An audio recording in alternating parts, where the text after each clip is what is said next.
ada kita, kan, manusia akan menyalahgunakan maklumat itu dengan cara yang tidak betul. Dan kita tahu bagaimana sekarang ni dengan adanya Data Protection Act ataupun Akta dan juga undang-undang yang berkaitan dengan data protection, perlindungan data dan lain-lain, itu sebenarnya berpunca daripada penyalahgunaan maklumat yang digunakan oleh pihak yang tidak bertanggungjawab.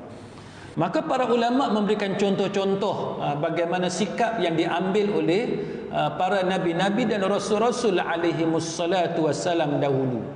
Contohnya ialah sebagaimana yang dilakukan oleh Nabi Yaqub alaihissalam, kan, apabila berhadapan dengan sikap anak-anaknya.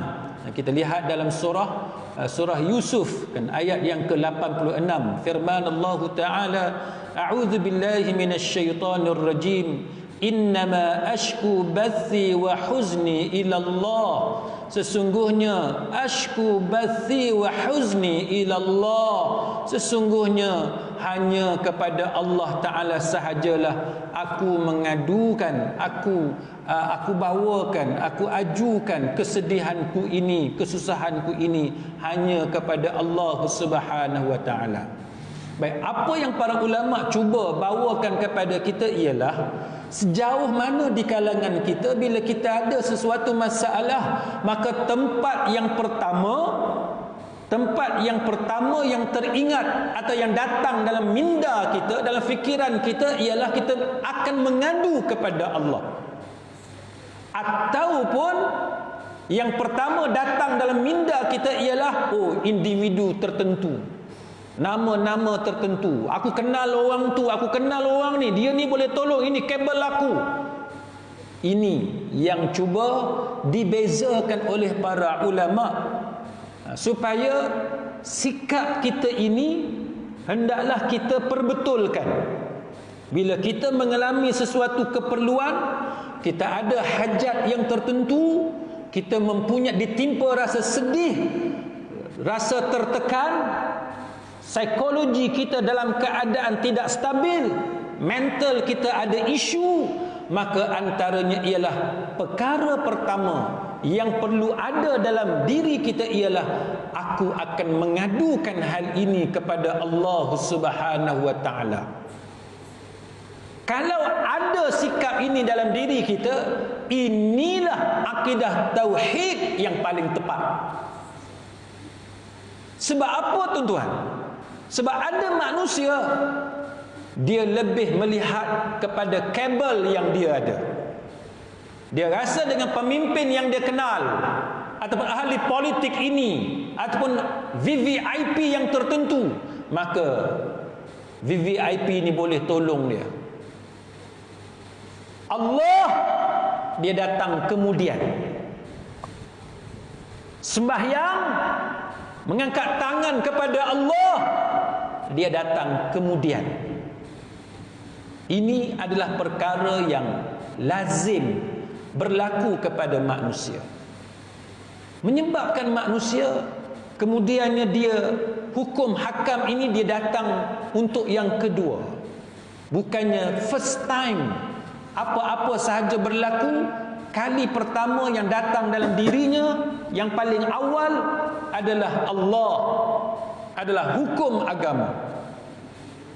Sebab itu para ulama dia bagi contoh bagaimana Nabi Yaqub alaihissalam dia mengadu kepada Allah, kan, dengan ayat ini, innama ashku bathi wa huzni ila Allah, sesungguhnya hanyalah kepada Allah aku mengadu akan kesusahan yang aku alami dan juga kesedihan yang aku alami.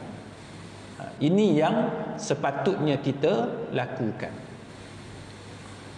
Baik, seorang ulama yang terkenal sebagai seorang yang keras sebenarnya dalam beberapa isu, iaitu Imam Ibn Jauzi rahimahullahu ta'ala. Imam Ibn Jauzi ni kalau tuan-tuan biasa belajar tulisan dia, saya ada juga mengajar, mensyarahkan salah satu kitab tulisan Imam Ibn Jauzi yang terkenal belah kita ni, contohnya Talbis Iblis, kan, Talbis Iblis yang banyak dipelajari di beberapa surau masjid di dalam negara kita. Imam Ibn Jauzi antara ulama yang terkenal sebagai ulama yang strict. Tuan-tuan boleh tengok tulisan-tulisan dia sangat strict dalam banyak perkara, dalam banyak perkara. Baik, Imam Ibn Jauzi kata apa?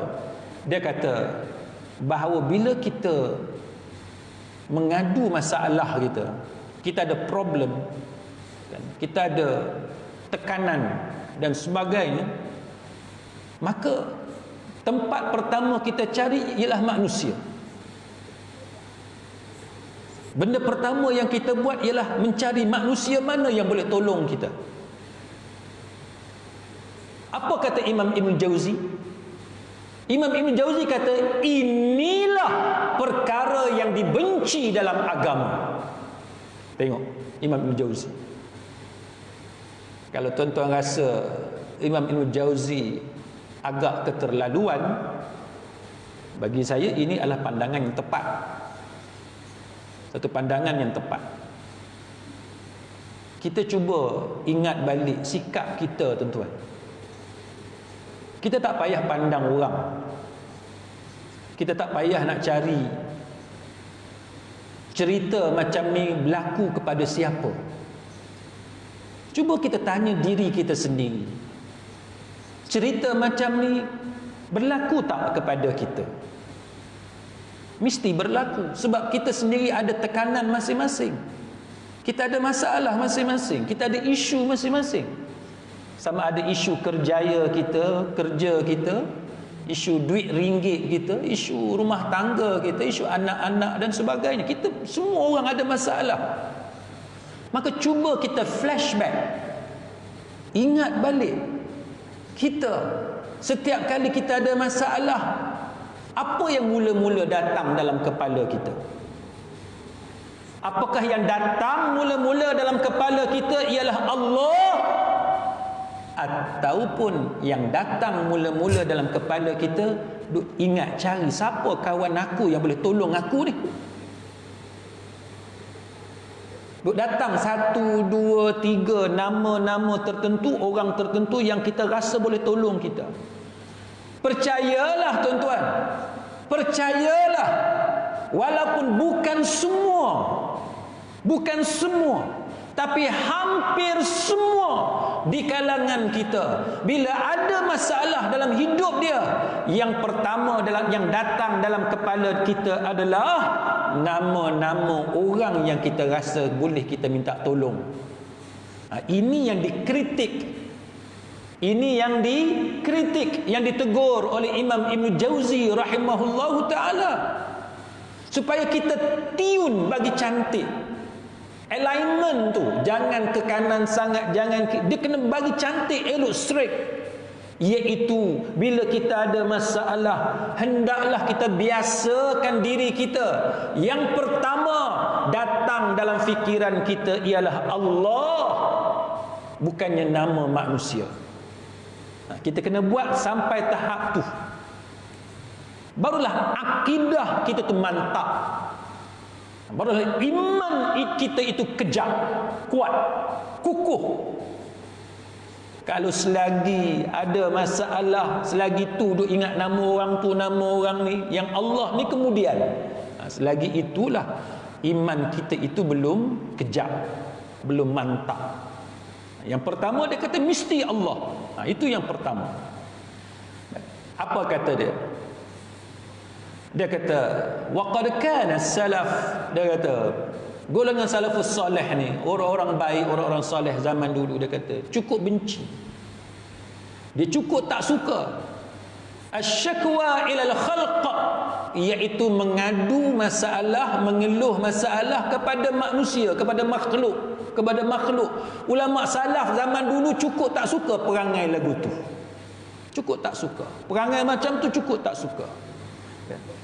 Dia kata wasyakwa wa in kana fiha rahah, dia kata rahah, dia kata walaupun bila kita mengadu, kita menceritakan masalah itu, dia mendatangkan ketenangan. Dia kata Imam Ibn Jauzi kata walaupun dengan kita cerita tu dia mendatangkan ketenangan. Sebab apa tuan-tuan? Sebab Imam Ibn Jauzi kata illa annaha tadullu ala dha'fin wa dhull. Dia kata bahawa kerana hal yang sedemikian, dia kata tadullu ala, menunjukkan kepada lemahnya iman dan kerendahan diri seseorang. Wasabru anha dalilun ala quwwatin wa izz. Dia kata bersabar atas musibah yang berlaku itu menunjukkan kekuatan iman dan kemuliaan seseorang. Macam yang saya sebut di awal kuliah tadilah tuan-tuan, bukan bermaksud kita tak boleh minta tolong dengan orang. Bukan maksud macam tu. Tapi maksudnya ialah bila kita ada masalah, hak nombor satu kita ingat kat siapa? Itu maksud dia. Kita sakit dalam kepala, mula-mula klinik, itu salah. Kita sakit, tak kiralah COVID ke, jantung, darah tinggi, kencing manis, buah pinggang ke apa, nombor satu hospital. Itu salah. Ini kritikan yang dibuat oleh para ulama. Sebab semua masalah ini dia datang daripada Allah, dengan izin Allah, dalam pengetahuan Allah, dengan hikmah Allah. Rahsianya itu hanyalah diketahui oleh Allah. Maka nama yang pertama yang mesti ada dalam fikiran kita bila kita sakit, bukannya doktor, bukannya hospital, tapi yang pertama mesti datang dalam kepala kita ialah Allah. Lepas tu ikhtiarlah, pergi klinik, makan ubat, ambil vaksin. Boleh ambil vaksin? Ke sini semua geng-geng teori konspirasi ke semua ni? Kan? Saya berlapang dada tuan-tuan, saya berlapang dada, tak ada masalah. Tuan-tuan in favor of vaksin ke, tuan-tuan tak setuju dengan vaksin, itu tuan-tuan punya ilmu, kan, tuan-tuan punya tahap kecerdasan, cara berfikir masing-masing. Setiap orang tu bukannya perfect, kan. Itu terpulang. Tuan-tuan sokong vaccination ke, tuan-tuan tak setuju rakyat divaksinasi ke, itu terpulang, kan. Tetapi kalau kita lihat statement daripada pihak berkuasa oleh KKM, Kementerian Kesihatan, dan pakar-pakar perubatan yang terlibat, baik ambil, kan, baik ambil. Kalau tuan-tuan tak mahu, buat masa ini belum diwajibkan. Jadi siapa-siapa yang tak mahu, dia boleh guna hak dia. Dia boleh guna hak dia untuk dia tak ambil, kan. Selagi mana kerajaan tidak mewajibkan, selagi itu tuan-tuan ada hak. Tuan-tuan ada hak, tuan-tuan ada pilihan untuk ambil ataupun tidak ambil. Tak ada orang boleh paksa tuan-tuan selagi mana kerajaan tidak wajibkan. Cuma adalah perbahasan-perbahasan itu. Tak apa, itu bukan tajuk kita malam ni, kita letak kat tepi. Tapi poin kita pada malam ni ialah bila kita ada masalah, maka yang pertama sekali mestilah datang dalam kepala kita adalah Allah.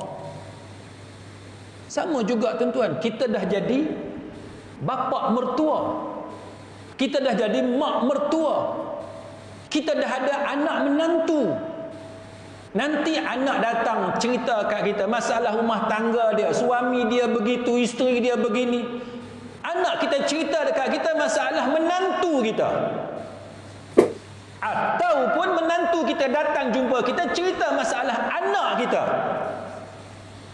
Anak kita begitu, anak kita begini.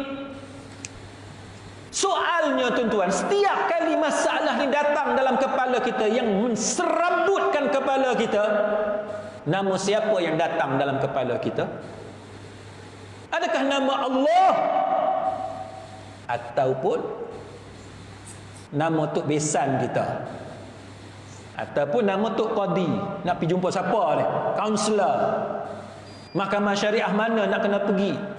Tuan-tuan, berapa ramai di kalangan kita bila anak menantu ada masalah, nombor satu dia pergi cari lawyer, nombor satu dia pergi cari mahkamah syariah dekat mana, pejabat agama kat mana, bukannya Allah.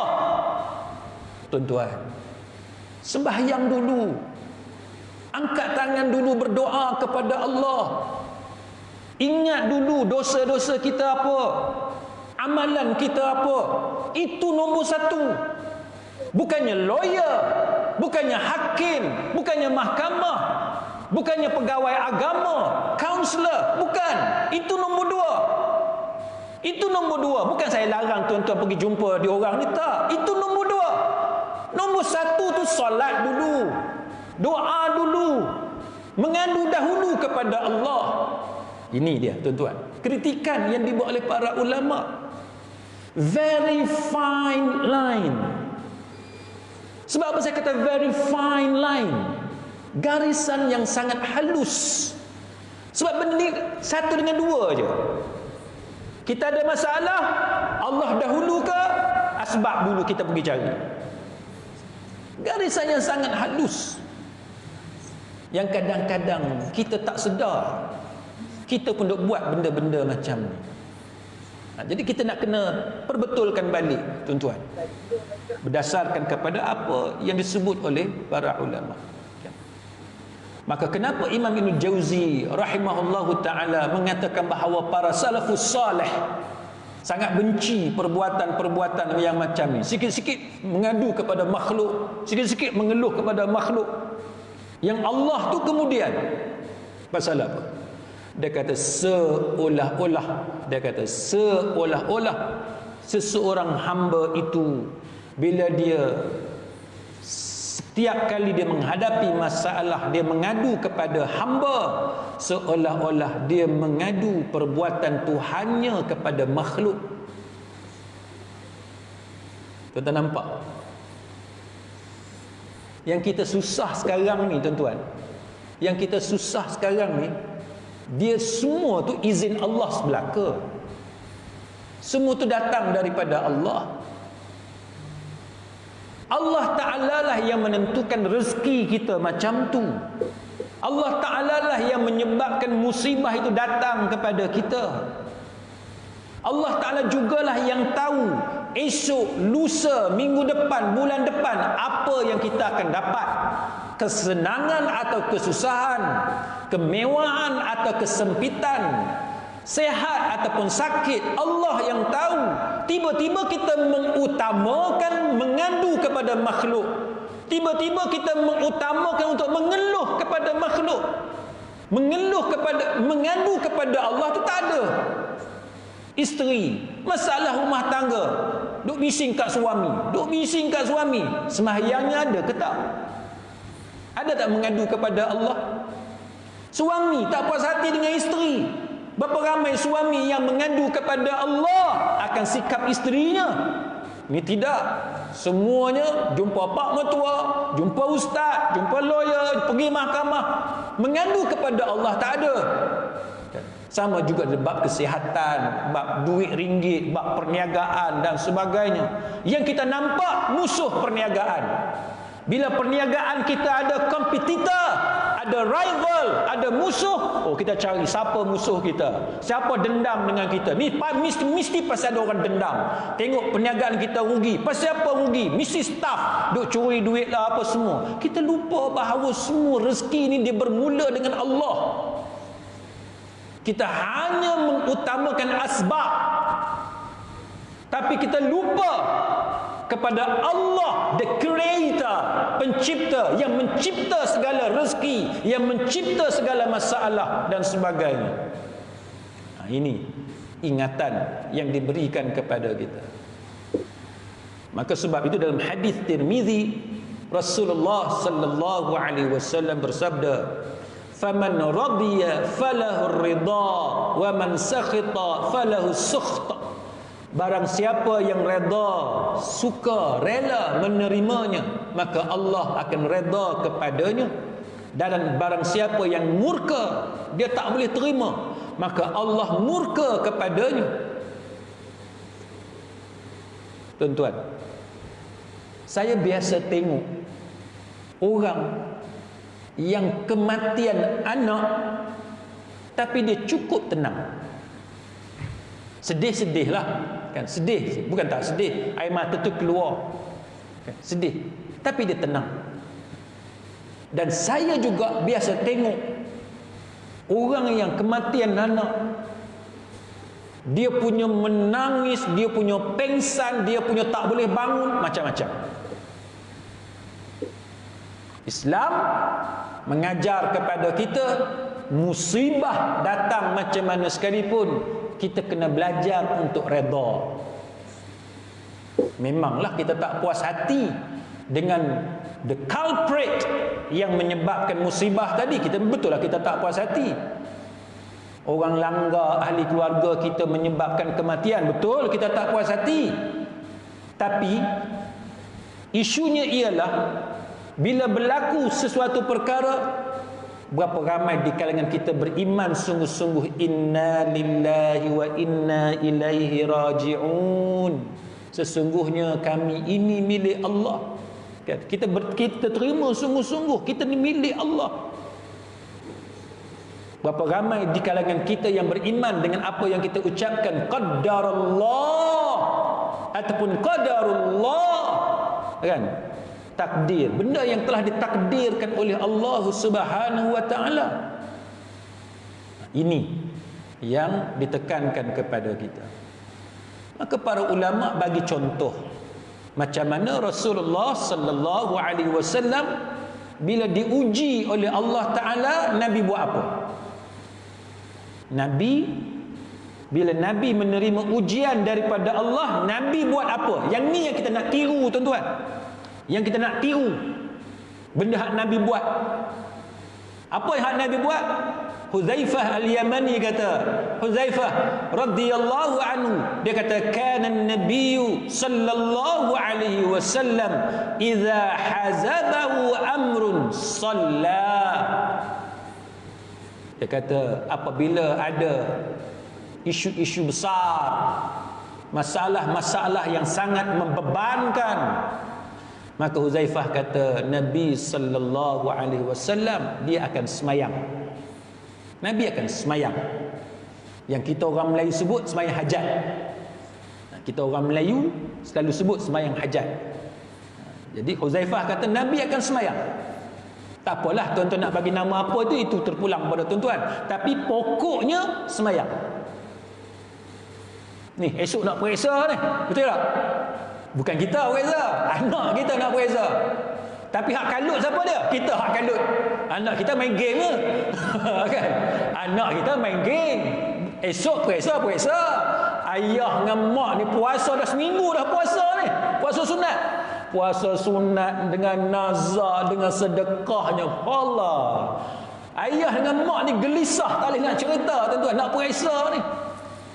Saya tengok ada setengah sekolah tu, dia pakat sama-sama apa PIBG ke apa kan. Sama-sama mak ayah pakat buat collection, kutip duit. Pakat kutip duit, buat tabung. Supaya anak nak periksa tak payah pergi mana-mana, ada lunch. Lunch disediakan, tak payah fikir apa. Saya pernah tengok, tuan-tuan, ada mak tunggu di sekolah, ni cerita tahun-tahun lepas lah. Ada mak tunggu di sekolah siap dengan nasi semua, anak keluar dewan bagi makan, tu dia. Sampai tahu tu susah hatinya mak dengan ayah. Ayah relax ya. Ayah memang relax, tuan-tuan. Ayah masa anak dia nak lahir pun tengok bola lagi. Kan, tak apa, doktor ada, apa nurse ada kan, bidan ada. Ayah tengok bola Liverpool ke Manchester ke apa kita tak tahu. Mak lah susah hati, tuan-tuan. Jadi bila kita ada masalah, semayang. Tak kira lah akademik anak ke, bab agama anak ke, bab perniagaan kita ke, bab kerja kita ke, apa ke, bala bencana macam mana pun, rumah tangga ke, suami ke, isteri dan sebagainya, nombor satu semayang. Ada masalah ni, semayang. Kita tak, tuan-tuan. Ada masalah, cari kayu dulu nak balun kawan tu. Tu perangai kita. Ada masalah, cari benda dulu nak pukul kawan tu. Ambil asid nak beli kat mana? Cuka getah nak beli kat mana? Nak bubuh atas muka kawan tu. Ini perangai kita. Perangai suka nak ikut kemarahan. Nabi Huzaifah kata, Nabi bila dia ada masalah yang berat, Nabi semayang. Itu yang betul tuan-tuan. Semayang dulu, ambil air semayang, kan? Angkat takbir, menghadap Allah Subhanahu wa taala, kan? Semayang itulah menunjukkan betapa kita ni adalah hamba. Kita adalah hamba. Hamba kepada siapa? Hamba kepada Allah. Allah tu siapa? Allah itulah yang memberikan masalah tu kepada kita. Maka para ulama kata mengadulah kepada Allah yang memberikan masalah tu kepada kita. Dialah yang boleh menghilangkan masalah. Itu yang betul, tuan-tuan. Itu yang sepatutnya kita buat. Maka sebab tu bila kita semayang, kita mengadu kepada Allah. Orang yang mengadu kepada Allah Ta'ala, tuan-tuan, dia tak buat kerja-kerja bodoh ni. Dia tak buat kerja-kerja bodoh ni. Tunang kita orang rampas, pergi serang, tikam, bunuh, asid. Perniagaan kita ada saingan, pergi cari tok bomo siam pula, pergi buat pula dekat kawan tu. Orang yang semayang, yang mengadu kepada Allah, dia takkan buat kerja-kerja syirik yang macam tu. Dia takkan buat. Sebab tu kalau tuan-tuan tengok orang yang semayang, dia mengadu kepada Allah, dia takkan dera anak dia. Yang duk dera anak ni orang yang tak semayang, yang tidak mengadu kepada Allah. Saya semalam ke 2 hari lepas, tuan-tuan, duk baca berita pasal satu orang lelaki nak bunuh diri. Nak bunuh diri. Satu orang lelaki ni dengan helmet dia, topi keledar ni, dia panjat atas jambatan, tak tahulah flyover ke apa, flyover kot.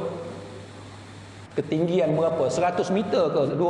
Saya tak pastilah ketinggian tu, dekat-dekat 100 meter ke 50 meter. Ketinggian tu, dia pegang tiang, dia nak terjun ke bawah. Sebab dia ada masalah rumah tangga. Polis datang, tengok, tuan boleh tengok dalam gambar tu, polis lah, bomba semua datang nak selamatkan dia. Last sekali dia orang panggil bekas isteri dia yang dia ada masalah tu, panggil bekas isteri dia, bekas isteri dia dapat pujuk dia. Okeylah, settle. So pihak berkuasa tahan dia untuk disiasat. Pihak polis tahan riman, tahanan riman. Jadi kita ni tuan-tuan, saya sebagai seorang lawyer dan sebagai seorang ayah, saya bercakap dengan anak saya. Saya kata, bila kita ada masalah, kita nak bunuh diri, sebenarnya tak selesai masalah. Sebab apa? Sebab hidup kita ni 60 tahun, 70 tahun. Biasalah average atas dunia 60 tahun, 70 tahun. Lepas tu ada satu lagi kehidupan yang kita panggil alam baqa, alam yang kekal abadi. Apa dia? Akhirat. Akhirat tu first step, langkah pertama kita masuk alam akhirat, kita akan jumpa dengan malaikat mungkar dengan nakir. Siapa yang membunuh diri dia, macam mana dia nak menghadap malaikat mungkar dan nakir? Macam mana dia nak menghadap? Dia salah seorang anak saya ni, dia kata, ayah, dia kata, tak patut cakap gitu sebab orang yang nak bunuh diri ni dia ada mental problem. Dia ada mental problem. Anak kita pun pandai juga, dia lawyer macam ayah dia juga. Cuma anak saya belum masuk fakulti undang-undang lagi lah, tapi dia mewarisi genetik lawyer tu. Dia nak bahas ayah dia nak debate ayah dia. Dia kata dia ada mental problem. Tak boleh kita cerita dia nanti masuk akhirat jumpa malaikat mungkar dengan nakir. Saya kata, memanglah bila orang nak bunuh diri, kita tak adalah cakap kat dia hang nak jumpa malaikat mungkar nakir lah. Kita tak adalah cakap gitu. Tapi kita bercakap dengan orang yang sihat-sihat yang ada ni sebagai pelajaran semua. Saya bagi tahu, saya kata orang yang ada mental problem, dia ada dua keadaan. Dari segi undang-undang, dia ada dua keadaan. Satu, dengan sebab dia ada mental issues, doktor pakar mengesahkan bahawa dia ni tak boleh nak kontrol diri dia ke apa semua, maka mahkamah kata dia tak boleh dikenakan hukuman sebab dia tidak siuman. Sebab dia tidak siuman, dia tidak ada kewarasan. Itu satu. Yang kedua, ada juga orang yang ada mental issues, ada isu-isu mental, tapi tidaklah sampai menghilangkan kewarasan dia berfikir. Orang yang macam ni tetap dikenakan tindakan undang-undang. Kita tak boleh pergi bunuh orang guna alasan aku ada masalah. Tak boleh. Tak boleh tuan-tuan kita pergi bakar rumah kita walaupun rumah kita sendiri. Bakar rumah kita bagi alasan dekat polis saya ada masalah. Tak boleh. Dera anak, pukul isteri, bakar kain baju apa semua bagi alasan saya ada masalah. Itu bukan alasan dia. Walaupun mungkin doktor kata dia ni tidak ada kewarasan, dia terlepas daripada hukuman, tetapi kita kena tahu bahawa tidak semua orang yang ada mental issues dia akan terlepas daripada hukuman. Yang tu yang kita kena tahu tuan-tuan.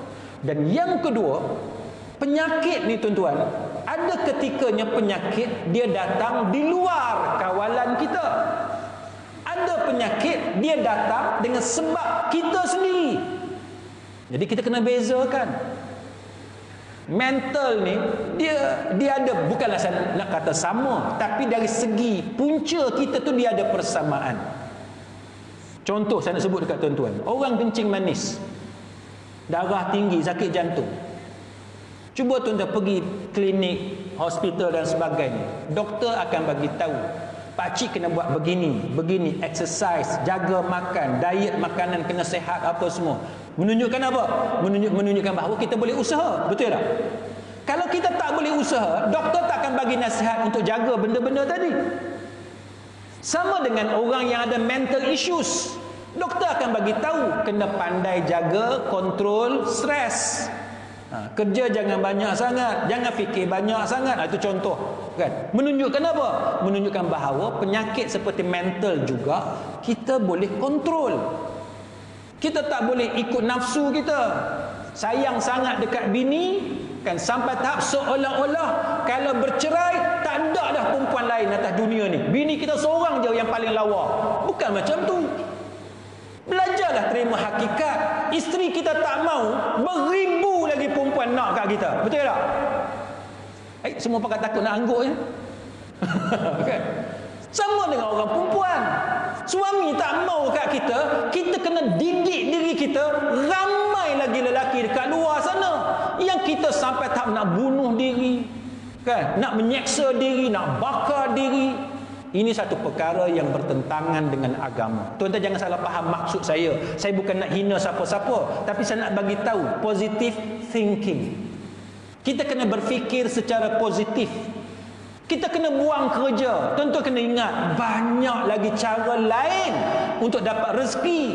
Jangan putus asa. Memanglah hari pertama kita menganggur, susah, duit tak ada. Hari kedua, bulan pertama, bulan kedua, susah, duit tak ada. Hutang tu nak kena bayar, hutang ni nak kena bayar. Jumpa orang tu, orang pandang serong dekat kita. Kita ni orang menganggur ni, semualah kawan pakat lari. Itu biasalah. Hidup memang macam tu tuan-tuan. Tapi kita kena yakin kita tidak akan dimatikan oleh Allah selagi belum habis rezeki yang telah ditetapkan kepada kita. Kena yakin yang tu.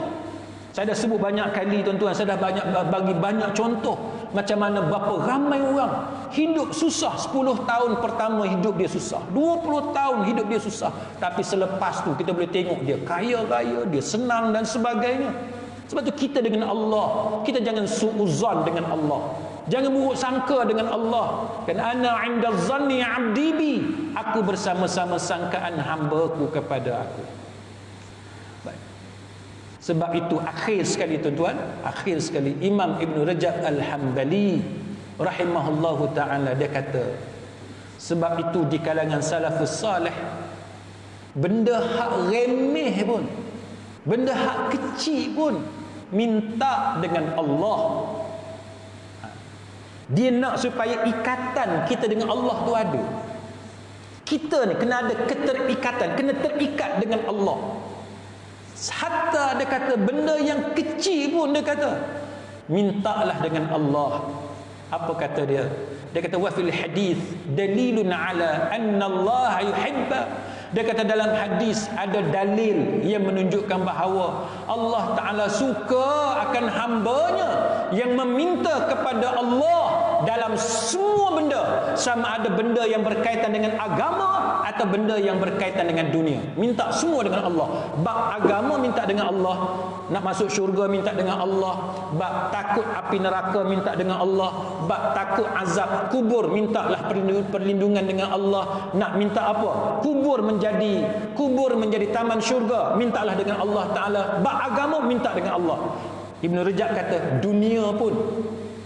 bab dunia pun mintalah dengan Allah. Bab makanan, nak makan apa? Minta dengan Allah. Tuan-tuan nak makan apa? Oh, Ustaz, PKP ni lama dah tak makan nasi kandar. Okay. Lama dah tak makan nasi kandar. Hak dekat dengan rumah biasa dah, hak jauh tak makan lagi. Minta dengan Allah. Bab makanan pun, tengok dalam Facebook orang duk up status macam-macam makanan yang sedap. Ya Allah, aku tak rasa lagi makanan ni. Bagilah peluang kepada aku untuk rasa makanan tu. Minta dengan Allah. Apa dia? Blackton. Orang kata mahal, minta dengan Allah. Minta dengan Allah. Bab minuman, bab pakaian, semua bukan semata-mata hidayah, bukan semata-mata maghfirah, keampunan Allah, bukan semata-mata yang tu, bukan semata-mata syurga, bukan semata-mata pasal akhirat, tapi semua benda. Sampai Imam Ibn Rajab Al-Hambali kata, sehinggalah sampai tahap kalau tali selipar putus pun kita sebut nama Allah. Tali selipar putus pun sebut nama Allah. Ni keluar sat lagi, selipar hilang. Tapi tuan-tuan jangan curi selipar saya pula. Ni saya bagi contoh selipar, tuan-tuan pergi ambil selipar saya. Selipar hilang. Apa yang pertama yang keluar daripada mulut kita? Allah. Kan? Allah. Ada kawan, ada jiran saya tuan-tuan pergi ke surau. Pergi surau ni, naik motor, pergi surau semayang. Lepas main isyak, keluar, motor hilang. Motor hilang. Kalau motor hilang pasal pergi tempat-tempat tak elok, kita kata bala Allah Ta'ala. Hak ni nak kata bala pun takkan bala kot, pergi semayang. Hilang motor. Sebutlah nama Allah. Kan mintalah dengan Allah ganti yang lebih baik, dengan sebab hilang motor, dengan sebab hilang harta kena curi dan sebagainya. Minta ganti dengan Allah Subhanahu wa Ta'ala. Jadi mudah-mudahan sahabat-sahabat sekalian, marilah kita sama-sama perbetulkan sedikit kebiasaan kita itu. Kalau selama ni kita lambat sikit nak sebut nama Allah, lambat sikit nak semayang, kan, lambat sikit nak doa kepada Allah, lepas ni apa sahaja yang berlaku, apa sahaja masalah yang berlaku dalam hidup kita, yang pertama sekali Allah, yang pertama sekali semayang, yang pertama sekali doa, kan, doa kepada Allah. Mudah-mudahan kita menjadi hamba Allah Ta'ala yang sebenar di sisi Allah Subhanahu wa Ta'ala, insya-Allah. Wallahu a'lam. Aqulu qawli hadha wa astaghfirullahal azim li wa lakum. Wassalamu alaikum warahmatullahi wabarakatuh. Subhanakallahumma wa bihamdika.